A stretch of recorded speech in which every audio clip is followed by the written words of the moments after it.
Hey guys, and welcome back to another video from Realistic Reviews. So this week I want to talk about 90 Day Fiance the other way. As you know, this is a new channel, so please guys subscribe.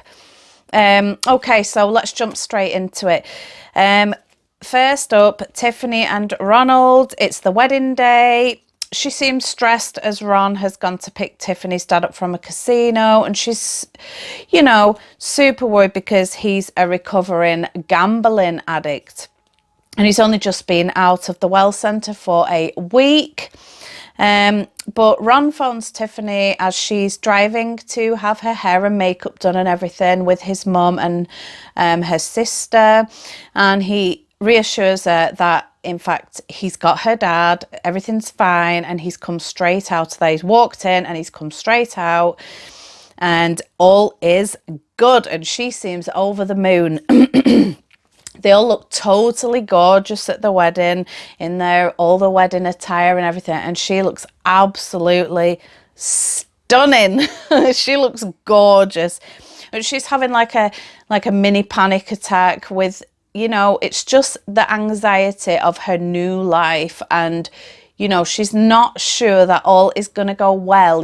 This is just the wedding day. It's not the rest of their life. This is just the wedding day. So basically, as soon as Ronald sees her, he's just so emotional, and the whole wedding is so emotional.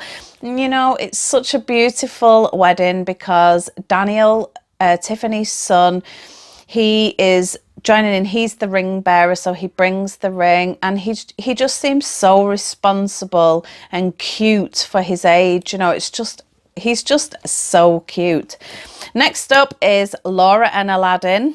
Aladdin? That's such an awesome name. So Laura and Aladdin. Laura's been in Qatar for 2 days, and she's pretty upset that Aladdin basically made her throw away the sex toy, everybody. He was not satisfying her enough, so she went back in the United States. Before she arrived in Qatar, she went to get some advice from a sex toy shop, and they gave her this sex toy. And she took it over, and he was super angry at her for it because basically he says she's kind of questioning his manhood, basically, which I understand, but at the same time, Western women are a little different, so it's a culture clash. I think she should be more understanding since she's moved into his. Yes, I do believe as a woman, as women, we all have rights and whatnot, but she's chose to move to his country, so I'm kind of thinking she needs to try and fit in. What do you guys think, between the difference between cultures? Me and Michael have got super different cultures. He's from Poland, I'm from North Wales, but it's not that much of a different culture that you can't fit into each other's cultures, So both Catholic and all the rest of it. Just speaking from experience, sometimes you have to try to keep Western women are completely different to women other side of the world. Basically, Aladdin takes her shopping to the market as Ramadan. I always say Ramadan. Ramadan is coming up, which means great fasting. I can't even remember how long it is, but someone put down below how long Ramadan is. Is it 3 weeks or something like that? Is it 4 weeks? I can't quite remember. But you fast, and they can eat in the evening. And also there's no sex, there's no smoking, there's no drinking. So things like that, like Ramadan is giving up something. Anyways, if somebody has experience of this Ramadan, please comment in the box below and tell us all about it. Basically, he takes her to this dress shop, and he is basically saying to be in the culture you need to fit in, and she's fighting it the whole entire way. The whole entire way, not world.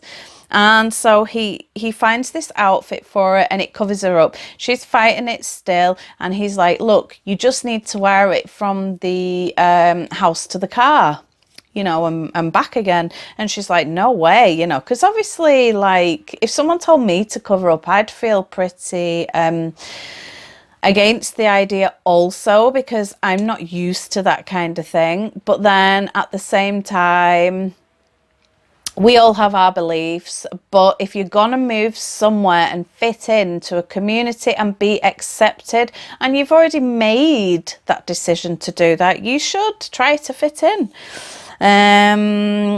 Basically, Aladdin takes Laura to meet his boss from work, the gym owner, and the boss is super weird and super rude, I find, to her. He does shake her hand, however, but he's like, did you know that, have you read the rules on Qatar? And she's like, well, no, you know. And he's like, well, I suggest you should do that.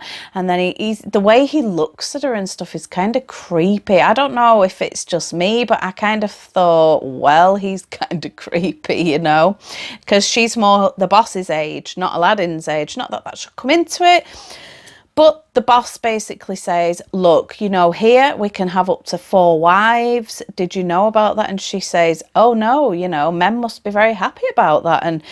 And Aladdin's just sitting there looking like he wishes the ground would open up and swallow him up. Next up, we've got Ji-hoon and Devon, I think. Basically, Devon tells Ji-hoon that the doctors need to take the baby out early because of her and the baby's high blood pressure. Ji-hoon seems to be really, really anxious for Devon and their unborn baby at this news, and he's like, are you okay, are you okay, you know? And she's like, oh, do you think you can move the plane ticket and etc etc, and come earlier? He's due to fly over in 2 weeks. And he's like, you know, so expensive. I will lose all the money from the ticket. And she's like, oh, and he's like, you know, you're going to have to do it not on your own, but you're going to have to give birth kind of without me. And then I'll come kind of thing, because I can't change the ticket.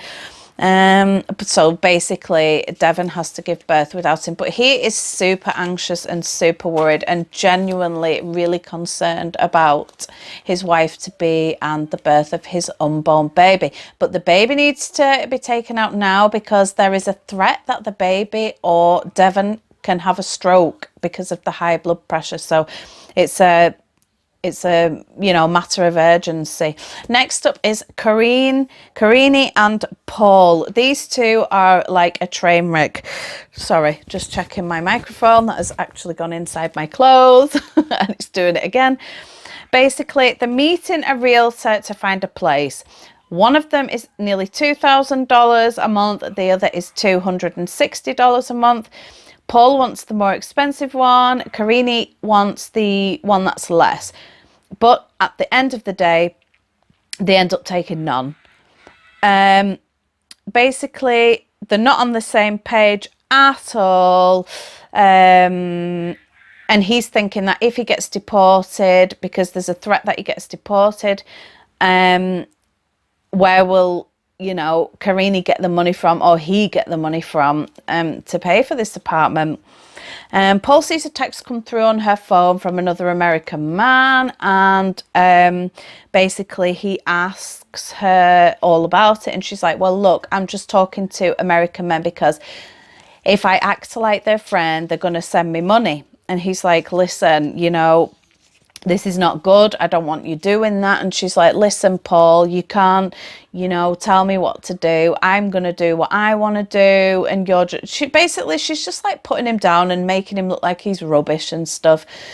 And I mean, what do you guys think? I just think like she seems super shady, and she seems like to be cruel natured to me. I don't know what it is about this girl, but there's something about her I don't trust, and I probably think nobody else does either. Her mum does not, her family does not like Paul because of his criminal records. Basically, they ask her, they tell him that they don't like the fact that he's asked Karine for a DNA test. And he's like, listen, you know, I trust Karine now, which is whacked out, kind of really weird kind of stuff, because I wouldn't trust her as far as I could throw her, I tell you that now. And basically he says, look, to get the visa, I have to prove I am this child, this unborn child's father. And they're like, So basically, I feel really sorry for Paul. I don't think he has any chance with it. Oh, mind you, speaking of that, I do hear from sources, and this was about a month ago, I think that Karine is now, in fact, with their baby and Paul in the United States. So if you know, let me know in the comment box down below again.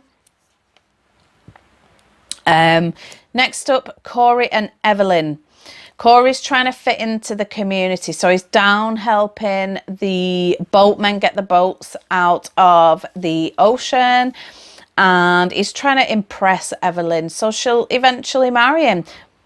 The guys, as he says see you later, like, and starts walking off, they call him out, hey, like, and call her by, I never heard the name. If anyone else heard the name, let us know what it is down below. They start calling Corey by Evelyn's ex-boyfriend's name.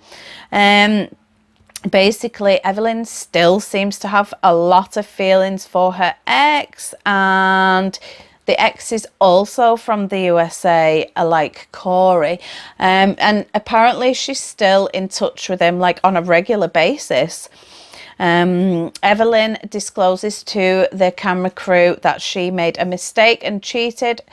The thing is, though, you know, Corey, she says she doesn't want Corey to know that she's still in touch with him, but I think he already knows, and he's just, I don't even know what it is. Like, he needs to kind of, like, get a grip. But she cheated on him. Corey knows she cheated on him, and he still wants to forgive her, even though she treats him like he's a piece of trash. You know, like, she really does treat him with a lot of disrespect. The way she says, like, oh, I don't want to get married, oh, that's not my life plan, and blah, blah, blah, blah, blah, blah, blah, I don't want babies and things. Well, I mean, that's all fine, I understand that, but at the end of the day, you know, she should, he's given up a lot of money as well, so, and he's put everything in her name. So I'm going to have to do something about this clip, people. So Evelyn seems super shady, and Corey seems to be so whipped by her.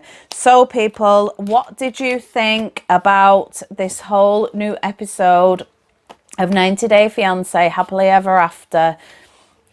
It's not 90 Day Fiancé Happily Ever After. 90 Day Fiancé, sorry, the other way.